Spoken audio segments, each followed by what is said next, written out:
Iraq's foreign minister goes home with a Gorbachev peace proposal. 2 U.S. warships hit by mines, and American fighting forces are reported good to go. This is the CBS Evening News. Dan Rather reporting live from Dhahran, Saudi Arabia. Good evening. With American and Allied forces coiled and ready to spring now into a ground war, Mikhail Gorbachev has sprung a peace offensive. Whether it will delay or deter President Bush's determination to smash Saddam Hussein's army is the question of the hour. Anthony Mason in Moscow has our first report. After only 17 hours on the ground in Moscow, Iraqi Foreign Minister Tariq Aziz headed back to Baghdad this afternoon, ready to consider the Soviets' peace initiative.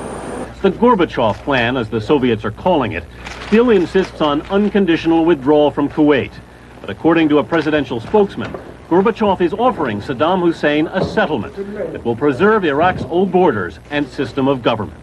This man needs kind of a point to save his face, and probably at this stage it is time to tell him that not he personally maybe will survive, but his regime or his administration will survive.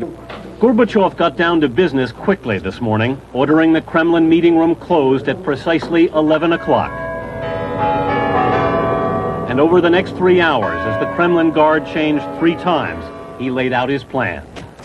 Afterwards, Aziz would not talk about details, but he was clearly interested. Well, I cannot elaborate now because the talks between us and the discussions between us and the Soviet friends are going on and continuing. Almost immediately, Aziz headed for the airport. Without secure and reliable communication between Moscow and Baghdad because of the war, he said he would have to take the proposal personally to Saddam. Aziz is now retracing the long and circuitous journey which brought him here. By Soviet charter to Tehran and consultations with Iran's leadership, tomorrow a connecting flight to an Iranian border city and overland into Iraq, all to avoid Allied air attack. Gorbachev spokesman Vitaly Ignatchenko said the Soviets were expecting a reply without delay and a return visit as soon as possible. The Kremlin is convinced the Gorbachev plan is viable. The Iraqis greeted it with what Ignatchenko called understanding. And Moscow's hopes for peace, he said, are high. Anthony Mason, CBS News, Moscow. Here at the White House in Washington, even the President of the United States is only reporting that he has but a summary account of Mikhail Gorbachev's peace proposal, and that it came late today with a request from the Russians for confidentiality, a request the President says he will honor.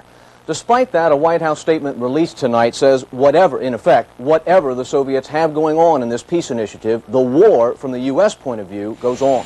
The president, returning from a weekend in Maine, immediately convened his war council, including Secretary Baker, in an attempt to interpret the signals from Moscow and to discuss the next steps in the war.